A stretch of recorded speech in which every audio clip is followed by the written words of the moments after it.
90년대생 사장님들, 구독자 여러분들에게 인사 한번, 자기소개 한번 부탁드리겠습니다. 네, 저는 32살이고 부산 살고 있는 동아방송예술대학 보컬 전공을 졸업한 지금 보컬 트레이너로 있는 이재창이라고 합니다. 네, 반갑습니다. 네. 반갑습니다. 이 동아방송예술대학교가 이 네. 보컬 트레이닝 그리고 뭐 가수를 꿈꾸는 친구들에게는 굉장히 그 스카이 같은 곳이라고 제가 네. 알고 있거든요. 네, 명문대생이시네요. 네, 걸맞지 않게 이상하게. 네, 굉장히 어울리십니다. 감사합니다. 네, 제가 또 이 재창 씨를 개인적으로 알고 있기 때문에 네, 충분히 거기에 맞는 걸맞는 실력이라는 건 전 알고 있거든요. 근데 우리 또 그 모습을 우리 90년대생 구독자님들에게도 오늘 잘 알려드릴 수 있는 그런 계기가 되었으면 합니다. 네, 네. 제가 또 한번 저를 알려보도록 하겠습니다. 네, 일단은 서울로 가셨는데 대학교 네. 진학을 네. 이 부산에서 그런데 중고등학교를 나오셨잖아요. 그렇죠. 근데 그렇게 중고등학교를 부산에서 나오면서 이 서울로 진학하는 게 솔직히 쉽지만은 않은 선택인데, 그렇죠. 네, 어떻게 그런 선택을 하게 되었는지가 궁금하거든요. 일단은 뭐 제가 가고 싶은 학교였고 이제 가고 싶어서 노력을 계속 하다 보니까 이제 또 배움을 찾아서 서울로 가게 되더라고요. 그래서 서울에서도 뭐 잠시 배워보기도 하고 그리고 이제 학교를 또 서울은 아니지만 경기도 안성에 있는 저희 학교로 이제 입학을 하게 되면서 그리고는 지금은 부산에 내려온 상황이고요. 예체능을 선택을 할 때 네. 본인이 하고 싶어 해서 할 수도 있지만 이 집안에 대한 허락도 구해야 되는 상황이잖아요. 그쵸. 이게 뭐 네. 모든 부모님들이 그러시진 않으시겠지만 이게 자식이 아들 딸이 뭐 노래를 하고 싶다, 미술을 하고 싶다라고 했을 때 한 번에 오케이 하시는 경우가 좀 극히 드문 걸로 알고 있거든요. 네. 혹시 뭐 그런 어려움이 있으셨나요? 그럼요. 아. 너무 많았습니다. 고등학교 다닐 때 이제 처음으로 해보자라고 생각을 했었는데 네. 1학년이 되자마자 이제 부모님께 말씀을 드렸었어요. 고등학교 1학년이 되자마자. 네. 그래서 고등학교 1학년 때 바로 음악 학원을 다니고 싶다, 보컬 학원을 다니고 싶다라고 얘기를 했더니 되게 이상하게 흔쾌히 허락을 하셨어요. 흔쾌히. 네, 흔쾌히. 어. 그리고 이제 제가 다니면서 이제 학교 생활을 하다 보니까 사실상 저희는 실기가 100%라 이제 뭐 공부 이런 것들이 안 들어가거든요. 네. 네. 그런 또 장점이 있네요. 장점인데 단점인가요? 그만큼의 단점인 것 같긴 해요. 왜냐하면 정확한 선에 대한 개념이 없어서 점수를 매기는 것도 다 주관적이기도 하고 네. 그런 거에서 이제 조금 아쉬운 점이 있지만 그렇게 허락을 해주시고 나서 이제 첫 중간고사를 보게 되죠. 아시죠? 내가 점수 많이 낮았어요. 네, 언급은 하진 않겠지만 누가 봐도 저 친구는 예체능이다라고 할 정도로. 그쵸. 아. 네. 그래서 이제 그걸 보고 부모님께서 부모님께서 뭐라고 하시던가요? 학원을 그만둬라. 노래하지 마라. 네, 너 공부해라. 그래서 이제 그만두게 된 계기가 있었는데 네. 그리고 어머니께서 딜을 하셨어요. 어떤 제안을 하시던가요? 제안이 기말고사 때 100등을 올려라. 100등을 올려라. 네. 100등 안에 들어라는 건 아니고. 네, 100등 안에 들어라는 아니고 100등을 올려라. 아. 네. 그래서 제가 100등 넘게 올렸죠. 아오. 네. 제가 또 하면 또 하거든요. 그거에 만족하셨는지 다시 보내주셨어요. 그래서 다시 갔는데 네. 결국 또 2학기 중간고사 때는 이제 제자리로 돌아왔군요. 다시 돌아왔죠. 그리고는 이제 약간 포기하신 것 같아요. 그냥 노래해라. 네, 지지라기보단 포기를 하셨던 것 같아요. 그렇게 음악이 하고 싶으면 해라. 너가 음악을 하고 싶어서 그렇게 공부를 한 것 같구나 라는 생각이 드셨던 것 같아요. 제 생각에는. 네. 그렇게 해서 다시 시작을 하게 됐는데 어느 날 제가 뭐 가요제에 이제 본선에 계속 진출하게 된 상황이 있었는데 네. 그때 한번 이제 부모님 불렀죠. 큰 대회였거든요. 지금 정도는 내가 부모님께 한번 보여드려도 괜찮겠다라는 생각을 하신 건가요? 네. 그래서 이제 그때 좀 엄청 큰 대회였는데 네. 거기서 본선에서 이제 제가 대상을 탔어요. 오, 대상을. 네, 어머니가 보고 계신 와중에 이렇게 대상을 타고 또 상금이 있죠. 상금이. 드리고 좋아요.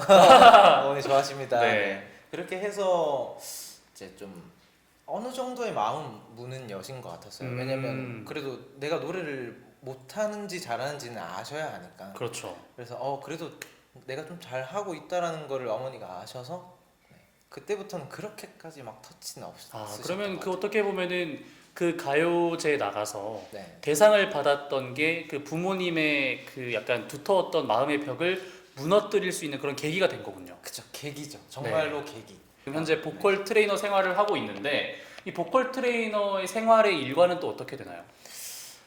일과 사실상 뭐 모든 직업들이 자기만의 일과가 있듯이 네. 평범한 일과예요. 뭐 저의 일과는 일단은 누군가를 가르치는 직업이니까 네.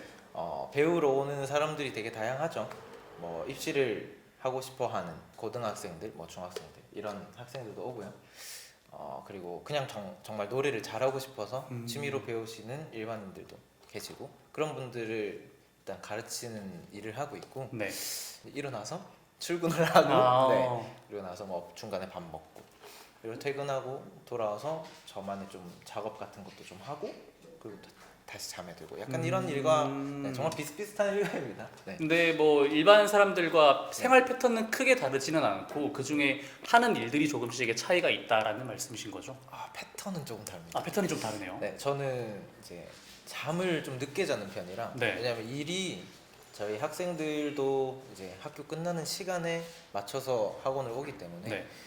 끝나고 오면은 한 최소 시작 시간은 한 3시? 오후 3시? 3시쯤 시작하다 보니 제가 그렇게 막 일찍 일어나야 할 그런 필요성을 잘 못 그렇군요. 느끼겠더라고요. 그러면은 이 보컬 트레이너가 되려면은 네.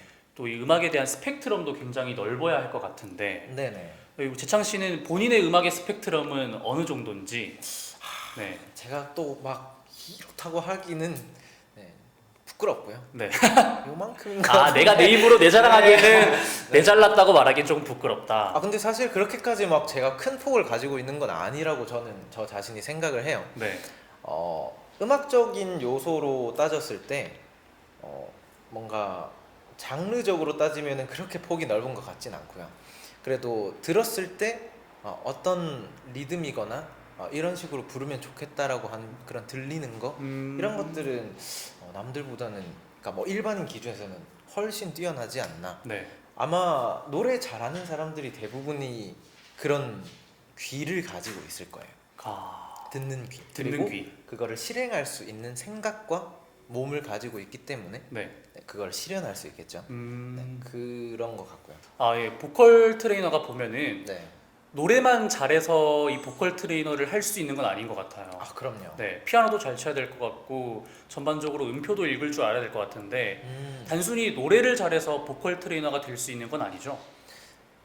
그거는 100% 아닙니다. 네. 일단 뭐 피아노는 사실 못 쳐도 되고요. 네. 뭐 치면 좋은 거고. 네, 일단 보컬 트레이너라는 거는 보컬에 대한 지식이 있어야겠죠. 네. 당연히 저희는 몸으로 노래를 하기 때문에 이 몸에 대한 구조나 어느 정도 어떤 식으로 이 몸이 이해가 돼서 흘러나오게 되는지 노래가 흘러나오게 되는지 이런 거에 대한 이해가 필요해요. 네. 그리고 그거를 남한테 전달할 때 정말 추상적인 개념이 아니라 어느 정도의 방법적으로 다가갈 수 있는 사람이면 좋죠. 알아먹는 사람들은 알아먹을 수 있는데 그게 자기가 어느 정도 몸이 되어 있는 사람들이나 알아먹는 거지 뭔가 좀 몸이 이렇게 부족하다 그런 사람들한테는 추상적으로 아무리 설명해도 안 나는 건 안 납니다. 그냥 지금 당장 아무것도 모르는 상태에서 부르는 것보다 네. 이 정도는 내가 캐치를 하고 부르면은 네.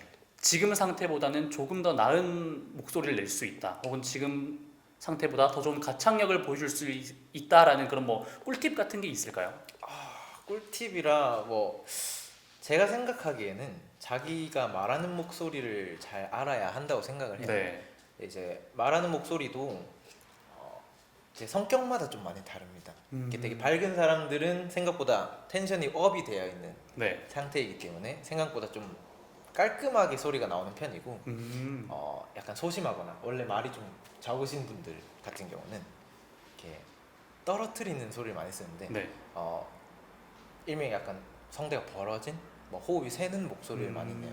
예를 들어서 뭐 그냥 안녕하세요를 하면 되는데 안녕하세요 약간 이런 식으로 힘도 없고 뭐 나오는 자체 성대 에너지도 없고 그런 것들이 있는데 이런 것들을 최대한 말하는 습관으로 고쳐놓기만 해도 그대로 노래를 하기만 하면은 나쁘지 않게 그래도 남이 들었을 때 전달력 있는 그런 목소리를 가질 수 있는 것 같아요. 아, 그러면은 이게 네. 뭐 인위적으로 막 가성을 쓰거나 그런 목소리가 아니라 평소에 최대한 본인의 목소리로 노래를 부르는 게 좋다.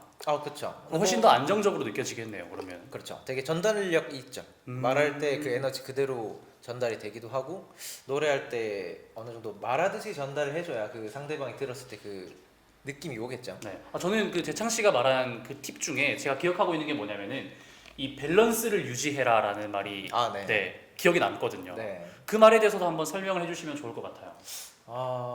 깊게 들어가게 되는데 짧게 그냥 네. 뭐 네. 네, 밸런스라고 얘기를 하면은 그냥 정말 사람의 몸도 다른 악기들이랑 똑같이 몸도 악기입니다. 그래서 그 악기에 맞는 어느 정도의 밸런스가 있는데 쉽게 예를 들면 기타에서 뭐 1번 줄을 쳤을 때랑 6번 줄을 쳤을 때 음이 다르죠. 그 음이 다른 이유가 몸 안에도 있다라는 거죠. 그러면 그 이유에 맞게끔 변동을 줘야 하는데 그게 밸런스가 맞게끔 변동이 돼야 자연스럽게 악기처럼 네. 이루어진다고 얘기를 할 수 있겠네요. 그렇군요.